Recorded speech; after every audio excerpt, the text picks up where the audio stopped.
Hello and welcome, everybody. Thanks for joining us this evening. My name's Craig James, and I'm the president of Bayside Regional Tennis Association. And on behalf of Bayside and of Moorabbin and Districts Junior Tennis Association, welcome to our presentation on the road to the ITFs and college. This is part of a two-part series. We hope you can join us back here again at 9:30 on Saturday morning when we'll have Tina Samara with us from the United States. Those of you that join us regularly for our lunchtime fitness will know Cliff Lubbe. Yeah. He won't be jumping around on stage today and trying to count how many squats and shuttle runs and everything he does. He's going to host this session along with Kiana Mokhtari, who's a tennis player based here in Bayside. She was the #1 player in our Pat Cash Cup team, but she has recently been competing on the ITF circuit. Plays under the Great Britain flag, but she goes to Sandringham Secondary College and is also looking at attending college next year. And they're going to take you through the whole ITF system and how you become part of it, how the gradings work, how the tournaments work, and what you need to do to take that next step after the Australian Junior Tour. So over to you, Cliff and Kiana. Thanks a lot, Craig. Perfect, thanks. Hey guys, good evening. Hope you're all having a good evening. Right, so we've got a bit of a presentation going for you tonight. I'll get up here on the screen and we'll just take you through a couple of things. If you have any questions anytime, please jump in, ask us. I think there's a chat. You can jump in, ask us on the chat. If I don't see it, Craig, I think will bring it to my attention, or you can also just stick your hand up and ask us anything you want. All right, so let's get started with the presentation. Right, so basically there's 3 tours on the ITF thing. There's the Junior Tour, the Women's Tour, and the Men's Tour. The ITF Junior Circuit is for players between 13 and 18 years old. There's over 650 tournaments all around the world, and it gives you a ranking, basically an international ranking. That ranking can be used if you get really high up, so into the top 20 in juniors. That ranking can be used to give you entry into some of the senior events, so the Women's Tour and the Men's Tour. At the end of each year, they have a year-end finals, very similar to what the professionals do with the year-end Masters. I think it's in London for the guys and Singapore for the girls. But yeah, basically you get ranked internationally. You get a chance to compete against kids from other countries. As you do it, you start to realize, different countries do things different ways, and it's a really fun and exciting way to do things.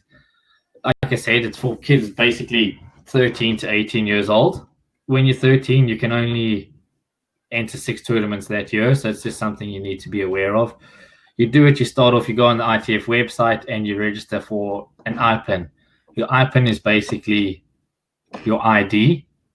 So when you enter tournaments, you have to put in your IPIN, and it registers you in the tournament. It enters you in the tournament. So the structure, there's 6 levels of tournaments. I have 7 down here, basically because you have Grand Slams and Grade A's. So they consider Grand Slams Grade A's, but Grand Slams do get more points. Then the next strongest are J1s, all the way down to Grade 5s. They've changed them. They now call them J5s, but it's still a Grade 5 is the actual name of it. You generally enter Grade 5s first and work your way up. Obviously, Grand Slams are a lot harder to get into, and that varies. How to get into each tournament or what cutoff is for each tournament varies according to the strength. Like I said earlier, the top 8 at the end of each year get invited to a Masters Tour, a Masters tournament. I think it's normally in China, and I have a video coming up now which we're going to play, and you guys can have a look at the video. Right, so let's have a look at this. This is the year-end Masters.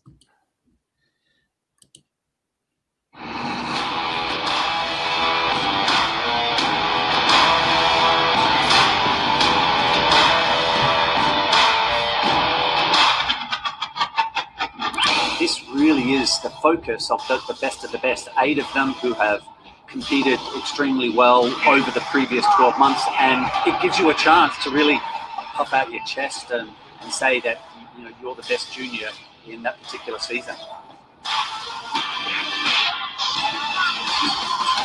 You can see right now. We might try that again. If you turn yours off, I'll run it from this end. Sorry, all right. Also, of course, So if you turn it off, I'll run it and see what happens. Perfect.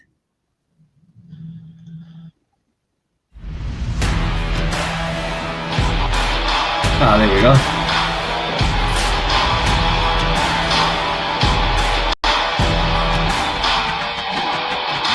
This really is the focus of the best of the best. 8 of them who have competed extremely well over the previous 12 months, and it gives you a chance to really and say that you're the best junior in that particular season.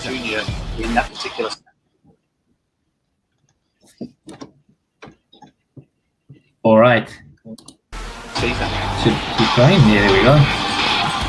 You can see right now they have so many. You can see right now they have so many fans come to the player.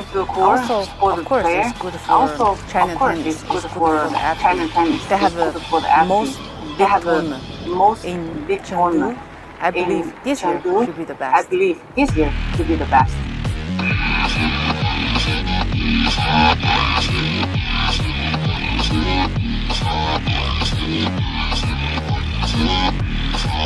Well, I've never played a tournament quite like it. Treat you like how the pros get treated, and honestly, that tournament. It's not only about tennis, It's not only about tennis, and we had the visit with the pandas, and then we did also the last day we danced and everything. Also, the last day we danced and everything. It was really fun. Only qualified the best players in the world. There will be like a ball, They will wear us like beautiful dresses. Boys also will be with switch, and I hope it will be a great tournament. It's one dream come true, so it's really important for me to compete with the best players in the world and really feel the master of London, but in Chengdu of the juniors.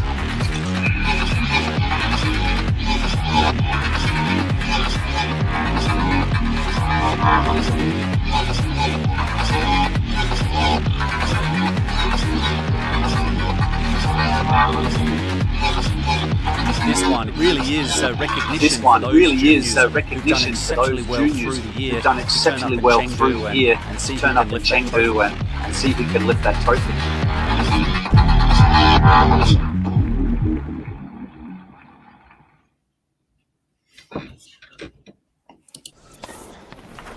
All right. So, here we go. Back to the slides. Yeah, so as you saw in there, there's quite a few for current professionals who have played on the circuit. I would say probably most of them do. Not all, but most. And here are just a couple past number ones that you can see. There's obviously you guys, junior number ones. Gael Monfils, I'm sure you all know him. I think he won as a junior in his last year. He won 3 of the 4 junior Grand Slams. He lost to some of you might know him, Viktor Troicki from Serbia, and the US Open, and the winner of that was actually Andy Murray. So that was a pretty strong year. Donald Young, you guys might know. Obviously, I'm sure you all know Zverev, Andrei Rublev, Taylor Fritz, Kecmanovic. They're all playing and doing pretty well right now on the senior circuit. The girls, Azarenka, I think you guys will know, Pavlyuchenkova, Maldanovic, world number 1 doubles, top 10 singles. Gavrilova playing under the Russian flag. Belinda Bencic made semi-finals of the US Open last year. Whitney Oswego played Australian Open this year. So as you guys can see, it is a really good path onto the senior circuit and to do more with your tennis. It gives you a lot of experience playing in different situations against people you don't know. And a lot of those people then have the same ambitions as what you would be having if you wanted to turn pro or take your tennis further. So you end up knowing them for a long time, making good friends. How it works, but like I said, number one, you need to register and get your IPIN from the ITF website. You then enter grade 4 or 5s because they have bigger draws. Draws work as in you need a certain ranking to get into them. Obviously, when you start, you won't have an ITF ranking, so they use your national ranking to decide who gets in. Grade 4 and 5 events give priority to locals. So if you're from Australia and you're playing a grade 4 event or grade 5 event in Australia, you have a better chance of getting in than somebody traveling from America to get into the same tournament. However, obviously, if you went to America, the American would then have greater priority.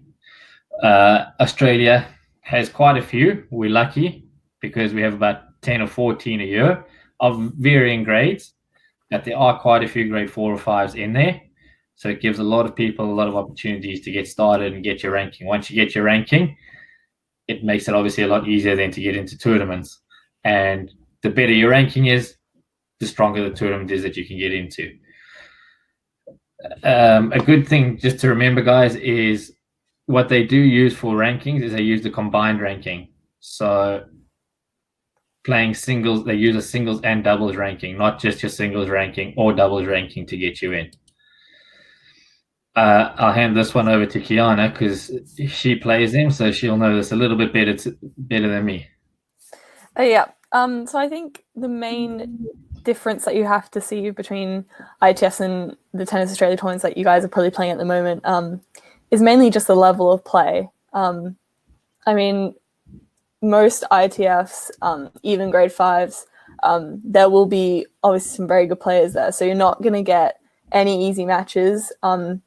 I know right from the beginning when I started playing ITFs, I don't think I've ever really won many matches very comfortably. So you're always going to get from really good competition, which might be a bit different to the tournaments that you guys play where you might get a couple of easy first rounds and then kind of get some better plays as you go on. Also, just the travel is a lot different. It gives you a lot of opportunity to travel a lot more, especially because my first ones were in New Zealand. So they have a nice tour of grade 4s, grade 5s at the beginning of the year in New Zealand, which I did for many years as my first couple ITFs. So yeah, just the travel and meeting people that I still, keep in contact with now is really cool. And then also the scheduling is a lot different to the Tennis Australia tournament. So what you guys would be used to is them putting you a time on the website, approximately what time you play for the next day. But with ITFs, they give you a court schedule. So each court will have a schedule. So you'll have first on court 1, court 2, court 3, and then so on. So you know exactly what court you're going to be on, who's before you, how many matches are before you. So you can kind of get a lot of a better idea kind of when you're going to play. It just makes it a lot easier to prepare. You can know when to eat, when to warm up. If you can see if they're going to a third set, you're going to be a bit longer. If the matches are going really really fast, you're going to be on a bit sooner. And then there's also the no let rule. Well, sorry, Kiana. I think one other nice thing is that most of the time you play one singles and one doubles a day maximum. A lot of the time you end up, they split the doubles draws and the singles draws. So on the first day of the tournament, you might play one doubles match, your first doubles match, and then the second day you're playing your first singles match.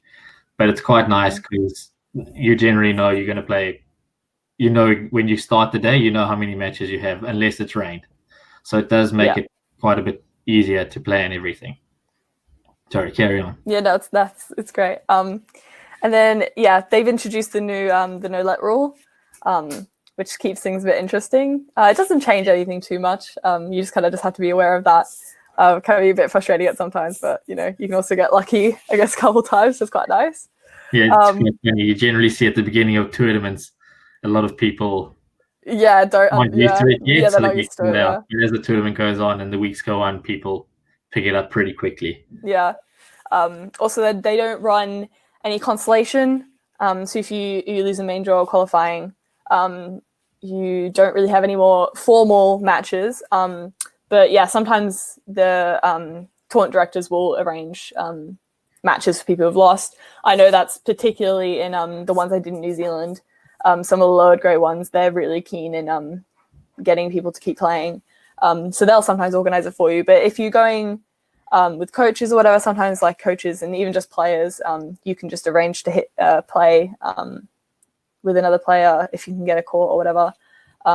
Just depends on the tournament, which is quite nice. And then, yeah, I think, the practice courts as well. Trying to get practice courts is a lot different to Tennis Australia tournaments. I think, Tennis Australia is not really like a booking system. You kind of just, you get on when you can and before the day, or you train, you hit somewhere else and then you come, or whatever you like to do. But in most all ITFs, they'll have a booking schedule. So when they release a schedule for the next day, they'll open up the booking schedule for practice courts. And I think the big difference is that it's a lot more competitive to get practice courts. People are very hardcore in getting their practice courts. It's a lot more cutthroat than it is at Tennis Australia. People aren't really going to make accommodations for you. I think everyone's thinking about themselves. So you really have to be organized and on top of it, because people take your practice courts. If you've got a match at 9, you have to be ready to sign up as soon as at some tournaments at least. We had a really bad case in when we went to Cambodia. The people were just insane. Like there were people practicing at 5 a.m. Because they couldn't get practice courts. Because everyone was just crowded around the tournament desk waiting for the schedule to be released. So yeah, I think that's a big difference, is that you have to be prepared to. It's also, I think, in my experience, I think it's what I've seen with kids that I've traveled with. It's very different, and Japan was a little bit different for us too. But we'll talk about that a bit later. But when we generally, what happens is people are practicing. You book a court. So let's say you want to practice at 10 o'clock. You book a court for half an hour, and you need to be there, like Kiana was saying, 10, 15 minutes before practice. Most people go on the court when they arrive. So if you practice at 10, most people go on at 9:45 and warm up, so that at 10 o'clock they can use the court for as long as they can. And the other people know, like once they're ready, you just kind of walk on the court at 10 and the other people get off. It's quite funny because you can see the people that are experienced, because they know to do that, and they also, the ones that are experienced basically won't get off unless somebody kicks them off in a lot of the tournaments I've been to. So it's just stuff like that you need to know. Yeah, I think you get experience with that. I was definitely very naive. The first at least 4 or 5 ITFs that I started playing, it's very different. It's just a very different atmosphere, a very different culture to kind of what people are used to. Just the cutthroat kind of nature of getting practice courts and just things like this. Yeah. Savannah's I have a question from Savannah from Hampton. How many entries can there be in the main draw usually? Well, it depends on the tournament. I know some in New Zealand do a 64 draw, especially in the grade 5s, grade 4s, because they just want to give a lot of opportunities to people just to get in. But then it does make it a bit harder to get points, because you do have to get to, I think, the round of 16 to get points. So the bigger the draw, the more matches you're going to have to win to get points. But yeah, a lot of the lower level tournaments, they'll do probably 64 or 32 draw, just to give people opportunity for main draw. And then obviously qualifying will just accommodate how many people they're kind of getting. Usually a 64 or 32 as well. Yeah, they do have cutoffs because they run them, like I was saying, one match a day generally.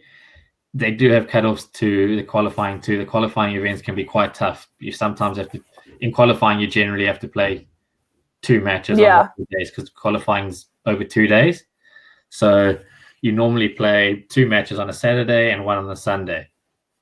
If you end up qualifying, and those qualifying events can be very tricky.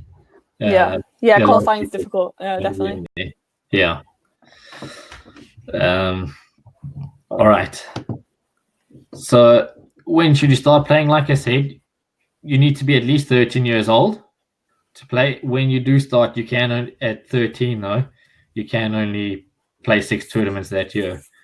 Kiana, I don't know, how old were you when you started?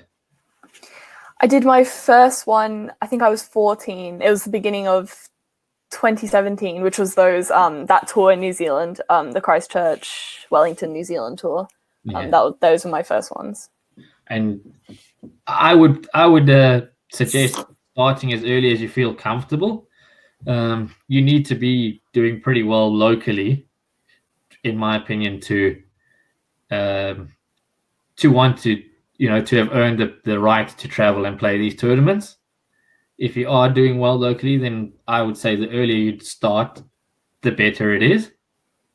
I don't know if you find the same, Kiana. Yeah, I just think exposure, like just getting into it. The best way to get better and to learn is just by doing it, really. So yeah, just trying to as much opportunity as you can. I think like Kiana said, even just the first 4 or 5 tournaments for her, getting used to the different way people work, the way you get. Yeah, absolutely. Not necessarily bullies, but they're experienced, so they just take advantage where they can. I think even my first ones were in New Zealand, so I mean it was very relatively local in comparison to where you can play. So I think even I did get settled on the tour doing stuff around, but then it was even adjusting again when I went to Japan, or my first one was in Fiji. Really, that was quite far away. So then adjusting initially to that international, but also then to a very different culture and different people. Yeah, obviously, like Kiana saying, the ones run in Australia are run by TA, so you do get kind of familiar with officials and the way things work in certain countries. So getting used to it in different countries, and just even getting used to the difference, that expecting that it's going to be different, is something you also just kind of need to get used to. And then, like I said, you need to, in my opinion, as a coach, you need to earn the right to want to do these things. And part of that is wanting to take your tennis further than just playing sort of high school tennis. Whether that's college, it helps a lot with college, like we'll talk about on Saturday. It's a good stepping stone into college. And if you have any further ambitions to want to maybe play professional one day, again, as you saw earlier, a lot of the pros that are playing now played on the junior tour. So yeah, it's just something that, number one, you need to want to do. You then you need to earn that right by dominating, or not dominating, but doing well locally. And then, like I said, the earlier you start, just the better. Next. Right. Back to Kiana for this one. I mean, in my opinion, there are just so many good things about playing ITFs. I mean, I absolutely love them. I mean, and initially just the competition, just being able to play such good, players all the time. Knowing that you're just going to get some great competition is just really good, and it develops your game a lot. You kind of learn things about yourself just by traveling as well, just by going to these tournaments, putting yourself in some uncomfortable situations, whether that be with doubles partners, or getting practice courts, or having these tough matches and being away from home. You kind of really develop as a person, but also as a player. So I think it's great. So yeah, also just like with the responsibilities, when we're away, cooking, just being responsible for your stuff, being on time, knowing when your matches are, kind of just really like taking charge of yourself, and kind of just knowing what you're doing. Yeah, I'm the best cook ever. I learned how to cook. Well, no, I knew how to cook, but I just cook some amazing things. I think I love my cooking because I cook great for me. And then guys, I think, like Kiana was saying, a lot of those things, I've seen kids suddenly pick up new skills all of a sudden on tour because they're forced to. At home we have our luxuries, we have parents that help us out. Generally, mom or dad are cooking for us, but you go on tour, and I'm not a very good cook, so Kiana has to do most of the cooking. Like, you learn how to do these things, We do it as a team. We do it as a team. We have another question, this time from Manol. Does a player need to defend points from previous years, like on the ATP or WTA circuit? No. So what they do, Manol, is because of the age and the years, it works on they take your best 6 results. It's more similar to the Tennis Australia way. Yeah, it's far more similar in that way, but it's over your best 6 results, I believe. I'll double check that for you quickly, but I'm pretty sure it's the top 6.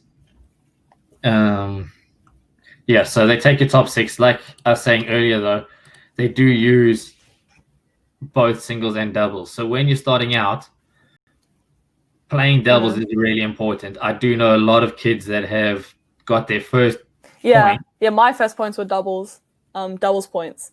And that got me into a lot of singles main draws just by getting a couple points. It puts you ahead of everyone who hasn't gotten any. Hasn't gotten any points. So, and like Kiana was saying, or like I was saying earlier, qualifying is tough. You have to win 3 matches before you could get even a chance of winning a point. So getting that first, even a lot of the doubles, I don't know, Kiana, if you got, I don't know if you got a court, like a half a point.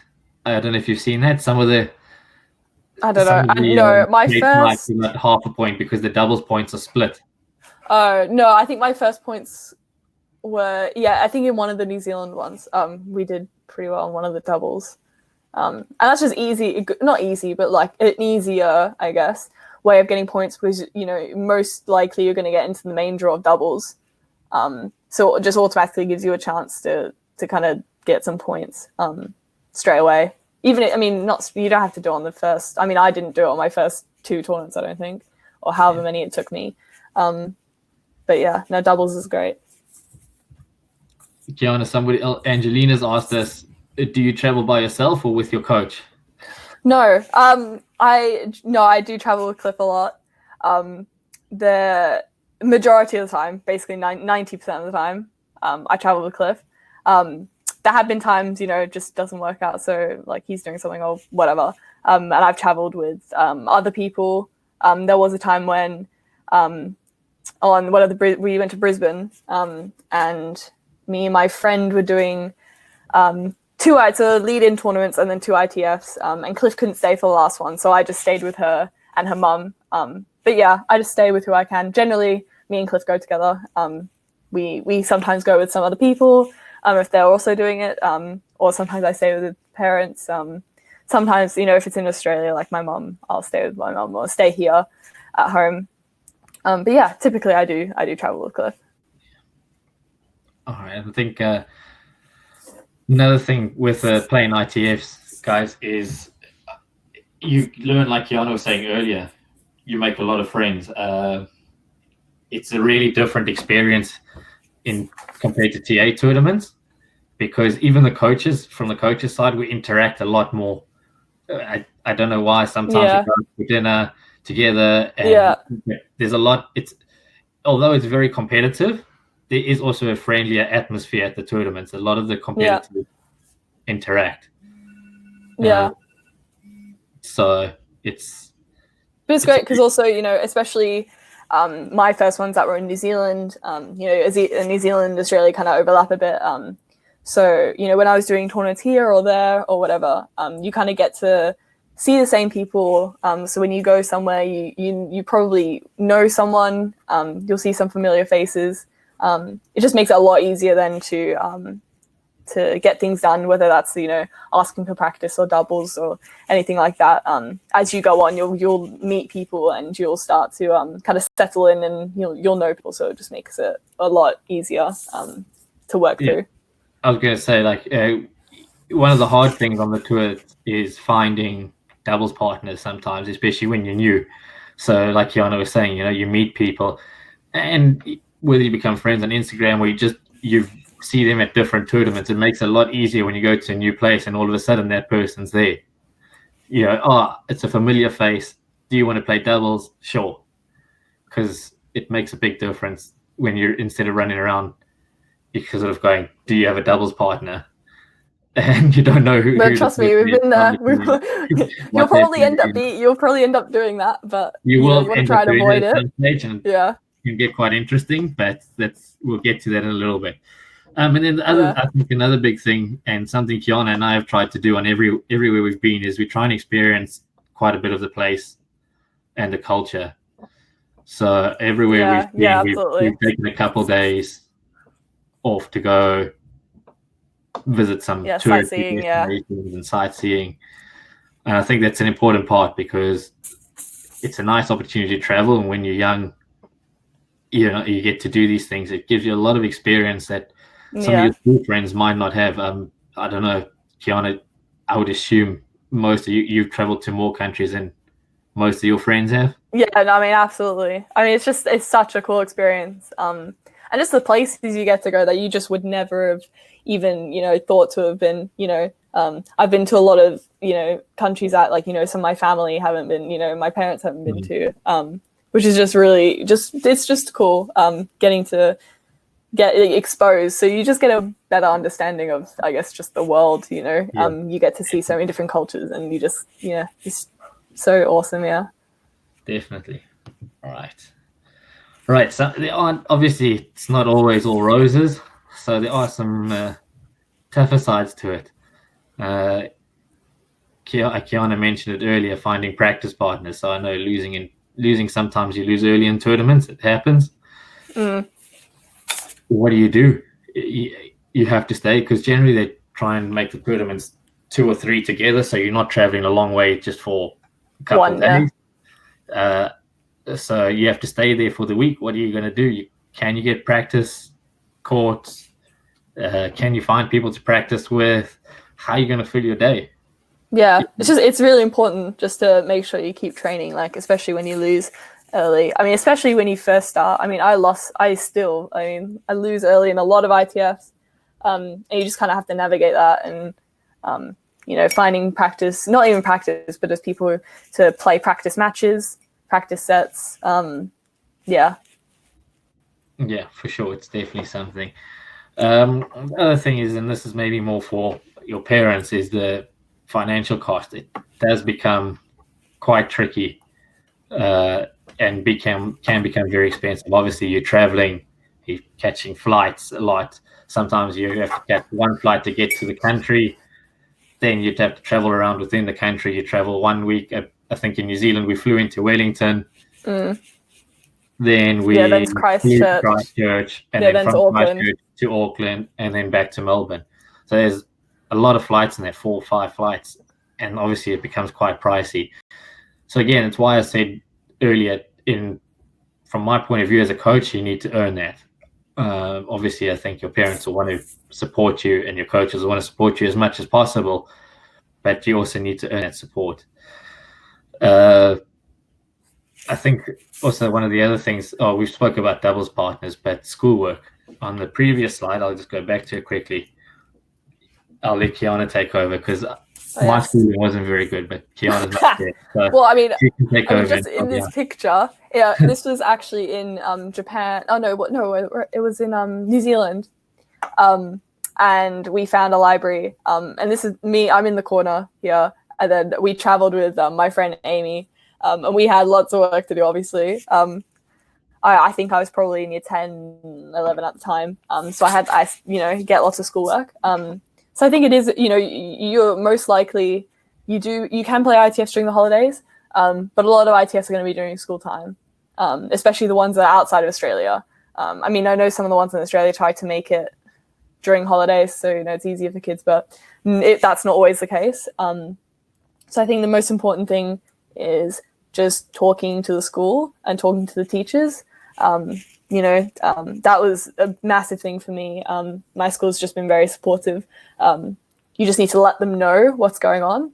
and especially just have really good communication with your teachers, because that's been the biggest thing for me. If I can't hand something in, I need to make sure that I'm communicating that with my teacher, saying I can't hand this in because I'm doing this, and I will hand this in by this date.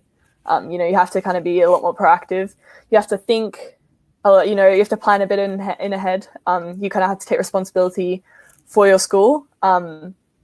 So personally, when I was on tour, I didn't enjoy doing schoolwork before a match. So if I had a match in the afternoon, I don't really like having to study in the morning. So I had to accommodate for that. So if I have a match in the morning, I know, okay, once I finish that, recover and, settle back down at the accommodation, that's my time to do schoolwork.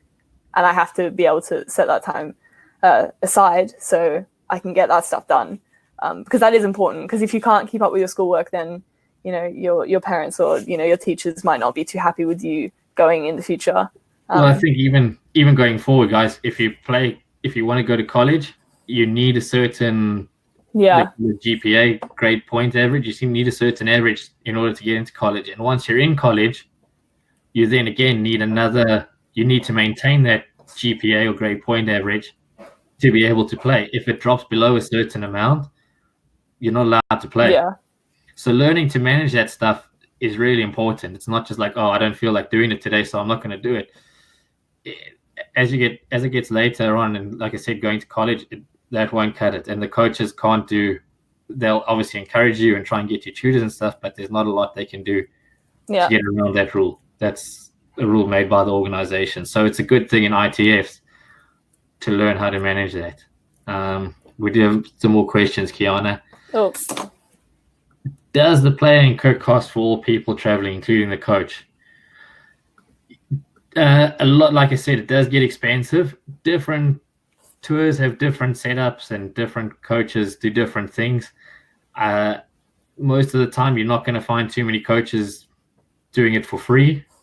I know a lot of kids try to get sponsors to make it more affordable. But yeah, generally, the coaches do charge something. All right, then obviously, guys, you will get, depending on how much traveling you're doing,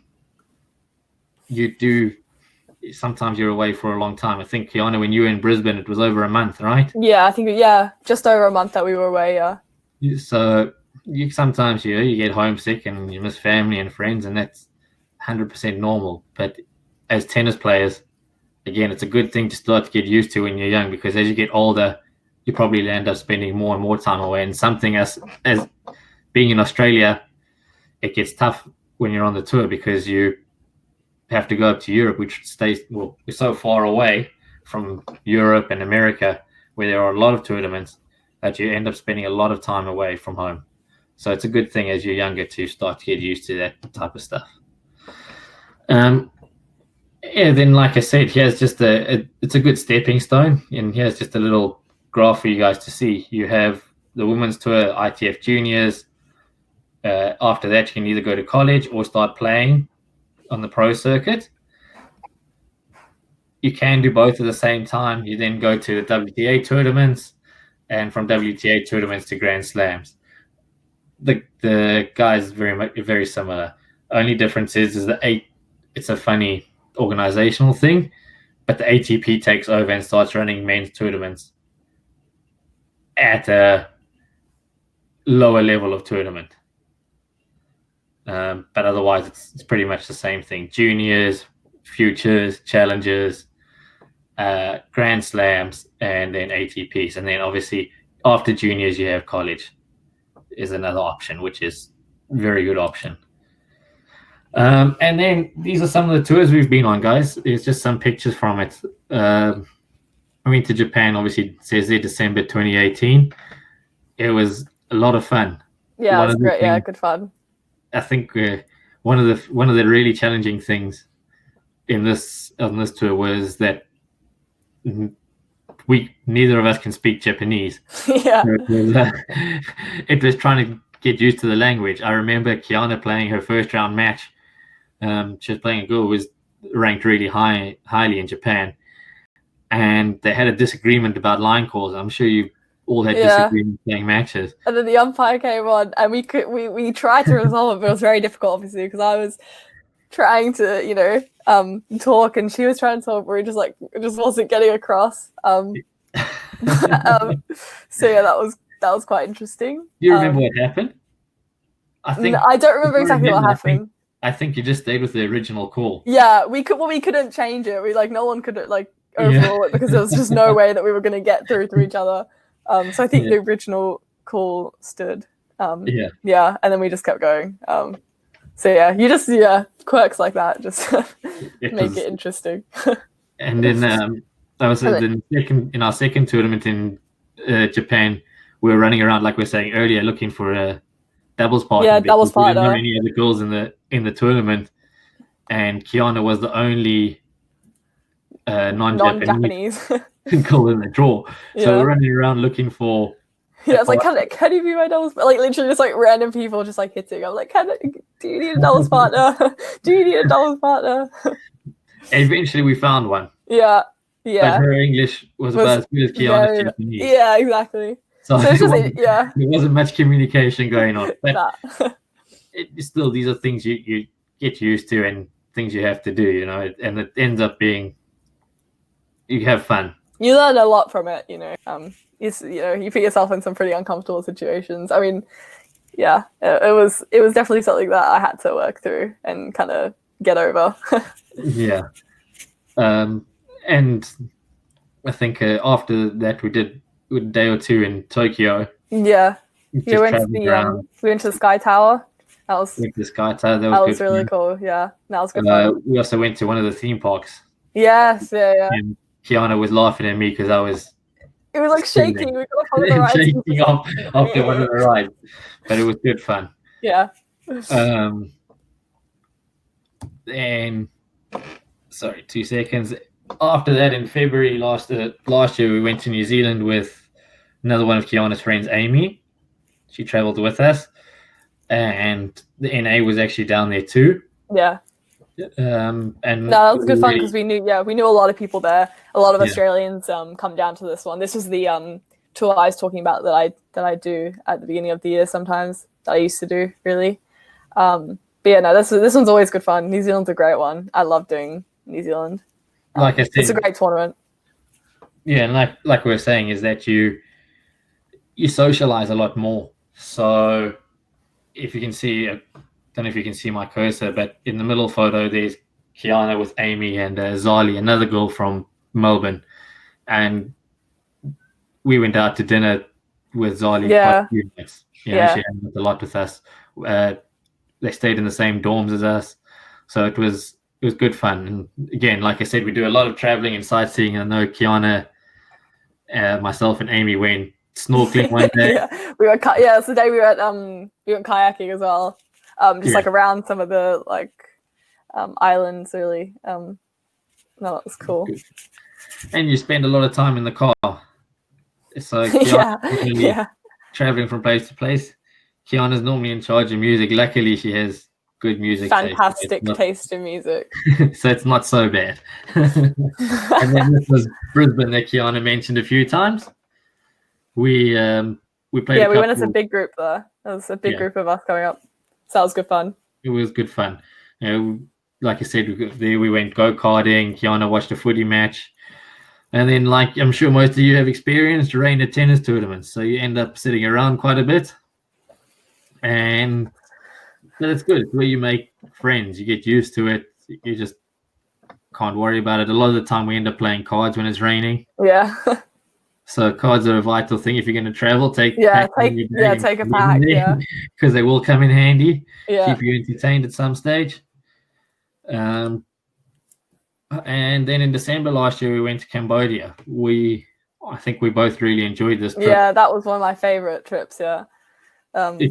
Go for it. It's just the setup was really cool there. I don't know if you can see in the first one, the picture of the tennis court, that building in the back was actually where we stayed. So you can actually see our room, like the window of our room. It's right there. So that was really cool. Just having it there, it made everything so much easier. we literally could look over the courts from our room, which was quite nice. And then also on top of that, on the roof there was a pool, which you can see in this other photo. So that was really cool. We were watching because I was in main draw, but I remember the day before main draw started, Cliff and I were just like swimming along, and then we were just watching some of the boys qualifying, the last round of qualifying. So that was really cool. You just sit there and just chill. That was really fun. And then also we went to a lot of the Cambodian markets and stuff, which was really awesome. And they had some really cool stuff there, which was that was cool. Yeah, it was a lot of fun. Cambodia has a lot of history, so we also did a couple tours around there, which were really interesting from a historic point of view. It was quite interesting in Cambodia because there were only 5 courts at the venue. So, like we were saying earlier, struggling for practice courts. There was only 5 courts. Yeah. The Asian countries generally like to spend a lot of time practicing. Yeah. So it was sometimes quite lucky to get. Yeah, we were sometimes lucky to get on at all. So at all. And the nice thing was always after the matches, Kiana used to get a fresh coconut. There's like a little stall, like literally in the country club. That was there, just selling coconuts, and we just sit there and watch matches, just drinking our coconuts. We've just got a couple more questions there. The first one is from Manol. How much does ITF membership cost? Any idea, Kiana? No. Because I'm not 100% sure, to be honest, Manol. It's the actual membership isn't that much, as far as I remember. I want to tell you it's $50 US, but I could be wrong with that. The big expense, well, in terms of ITF and so on, is entering the tournaments.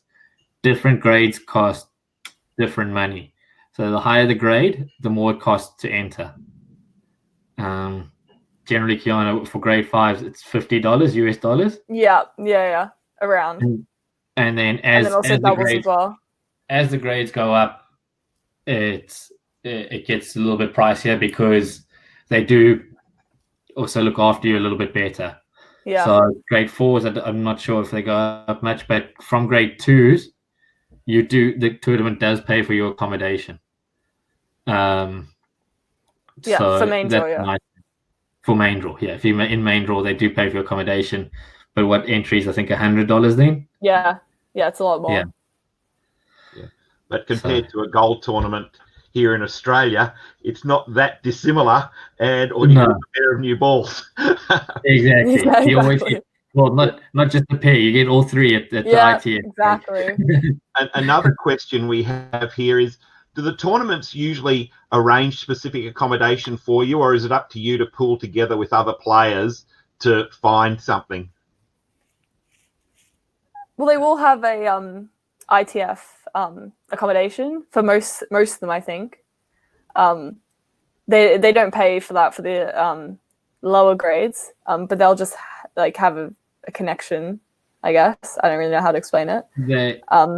They just have a recommended hotel. Yeah. For the lower grades. But the one we stayed at in Cambodia was the ITF tournament hotel. Yeah.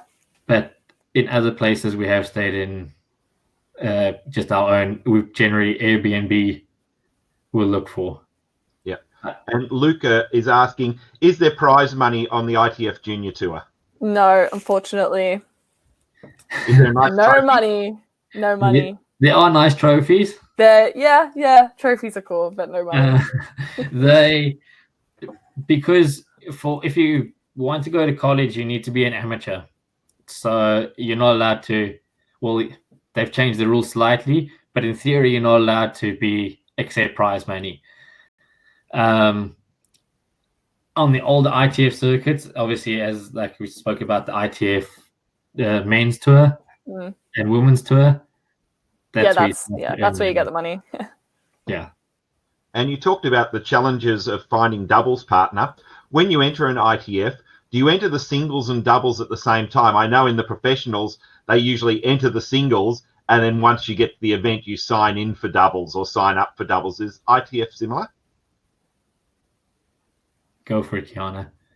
I think you can enter with your doubles partner online, from what I know, but a lot of it you can, if you don't have a doubles partner, a lot of it can be done on site. So yeah, especially when we went to Cambodia and Japan, a lot of it was just on site signing up, trying to find people that were there.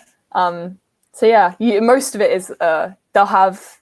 So you'll start singles, and then the day before the doubles, they'll do a sign up and they'll do the draw and stuff like that. Excellent.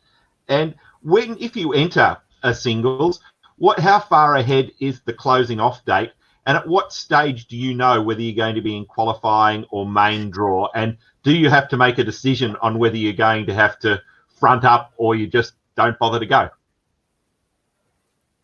A lot of the time, so when the closing entry is actually a really good question, because entries close for these tournaments a month in advance for exactly that reason. So you can make decisions on, okay, am I going to go, or etc., etc. So they close a month in advance. You have then 2 weeks to make that decision and withdraw. So they have a thing called a withdrawal deadline, which then happens. It's the Tuesday before, 2 weeks before the tournament. So it's not exactly 2 weeks, because some tournaments start on Fridays, some start on Saturdays, but it's roughly about 2 weeks. And at that withdrawal deadline, you will then know where you sit. So you'll know, okay, I'm either in main draw, or I'm in qualifying, or I'm just outside of qualifying. What you generally find is after the withdrawal deadline, there are still a couple people that do withdraw. You end up getting penalties for that. Yeah. But generally that does happen. But even like on site, like on the day, you can sign up as an alternate if you want. Yes, you can. And if someone pulls out on the day, if you're first alternate, you can get in that way. But that's obviously not that common. But if you're already at the tournament and you still are not in qualifying or main draw or whatever, you can sign in as an alternate and then get in through that way. Generally, Craig, when the entry deadline comes in, you'll kind of see where you are, and you learn, okay, this many people are going to withdraw from this tournament. You have a general idea of where you'll be. So, Kiana, Savannah asked you, what's your favorite tournament to go to?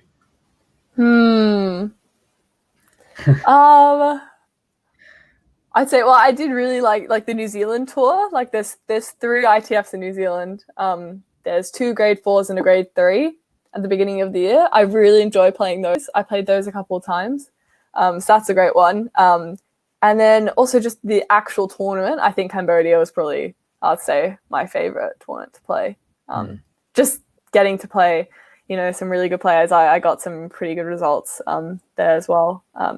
And just the whole thing, staying next to the courts and having, swimming pools and stuff like that. It was absolutely amazing. Because most of the players stayed at the venue. So the whole time. Yeah, you're just always surrounded by players. By tennis players. And they made, especially in Cambodia, they made quite a big fuss about the tournament. Yeah. So it was really nice. They treated us well. Definitely. It's good. All right, guys, any more questions? Any more questions? If not, we'll wrap it up. But now's your chance while they're both there. I'll give you another minute or so. Thank you so much today, Cliff and Kiana, for sharing that with us. I'm sure it's opened everybody's eyes to what the next step is after the Junior Tour. I like the idea of knowing which match you're going to be on, which court. Yeah, it's the best. It is the best. It makes it so much easier. I'm still confused why I don't know national associations I've been at don't use it. Yeah. It makes life a lot easier. Well, given there's no more questions, thank you both for your time tonight. That was great. And then we'll take the next step on Saturday morning at 9:30. where we'll have Tina with us from the States. Do you just want to introduce Tina a little bit, Cliff, and tell us a bit more about her? Well, Kiana actually knows Tina a bit better than I do. Tina's currently helping Kiana get into college for next year. And she was a coach. Sorry, she played at Georgia, and she was a coach in Louisiana, and is now working as a transition coach. So helping girls, move from juniors into either college tennis or professional tennis. I think as a player, she reached around 200 in the world, and she also played Fed Cup for Norway, I believe. So she's been around tennis for a long time, and she knows it really well. So Alex is asking us, is it hard to get visas? Alex, I can tell you for most countries, I have to get visas with the South African passport, and it's not difficult to get the visa, to be honest, because you're going for an official reason. The tournament will also print out a letter for you saying you're coming to play this tournament. So there's no reason for you to not get the visa. It does take quite a bit of paperwork to get done sometimes. In terms of flight delays. So if we can talk about flight delays. Yeah. We get some experience with those. Look, going to the tournament, you need to plan for that. You can't expect to arrive, especially if you're changing time zones. Yeah. Because obviously that then brings in jet lag, and like I said, you're spending a lot of money on it. So if you are going to do it, you would like to do it probably. You want to do it well. So get there 2 or 3 days before, have some time to recover. Going to the tournament is not bad. Flight delays. Yeah. We did have that. We did have an experience of that in Adelaide. Coming to Adelaide, we had some very bad flight delays. But we were okay, given that we had planned to stay for, have a couple training days before the tournament started. And the other one was also on the way back from Adelaide. On the way back from Adelaide. We were literally sitting on the plane and then get off the plane. And then we had to stay in Adelaide another night. Now we have Fred, who's Fred, can you hear us? Fred, can you hear us? Fred was going to ask a questions. We're just trying to work out our. I think you might need to click on the thing that says speak. There's a little hand signal. Yep. And there's nobody there. Fred's requested to speak. I'm just having trouble getting Fred up. Let's see.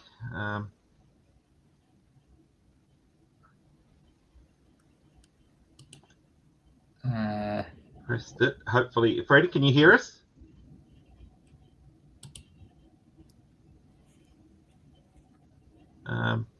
Fred has requested. Let's see if we can get Fred up. Fred, can you hear us now? Hello, Fred. Can you hear us? Just check, Fred. Just check if your microphone's turned on.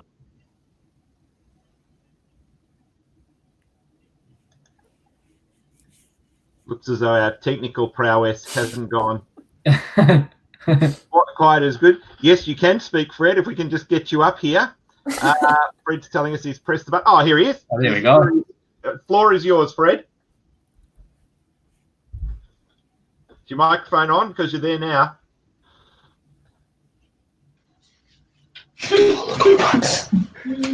That sounds like you, Fred. Can you hear me? Yeah, I can hear you. Oh, hang on, sorry. Turn it on. Turn the microphone. Can you hear me now? Yeah, that's perfect. I can hear you. Oh, you can hear me. Okay, cool. Sorry, just with my previous question about the travelling and the costs, does the player pay for the coach's travelling or for their own travelling, or it depends on the deal that they've made between themselves? I think it just depends on the deal. Right. A lot of the time, yeah. And just one more question, if I could. With the tournament, you know how like the Victoria tournaments here for my girls, you know, when they go in, they can see who they're playing and they can see the rankings and all of that. Is the ITF pretty similar? Yeah, it's exactly far the more same. detailed. Yeah. So you know whether you're going to be qualifying or not. What I'm saying is, you know whether you're going to go into qualifying first before you get in to the main draw. Oh yes. So like I said, you enter the tournament. It closes 4 weeks before, and then at the 2 week, basically it's around 2 weeks before the tournament starts. You have a withdrawal period. At that stage, you'll have a very good idea. Are you in qualifying or are you in main draw? Okay. Yeah. And I have to say, sorry, I'm growing a beard, so I might look a bit scruffy. Okay. No problem with that. With this lockdown, I don't think anyone's bothering. No. And thanks for your time. It's very valuable. No, Thank you. thank you. Okay. Thanks, Fred. Thanks so much. Thanks again. Cliff, we'll see you back at 1 o'clock tomorrow to show us how to jump around the room and keep ourselves active.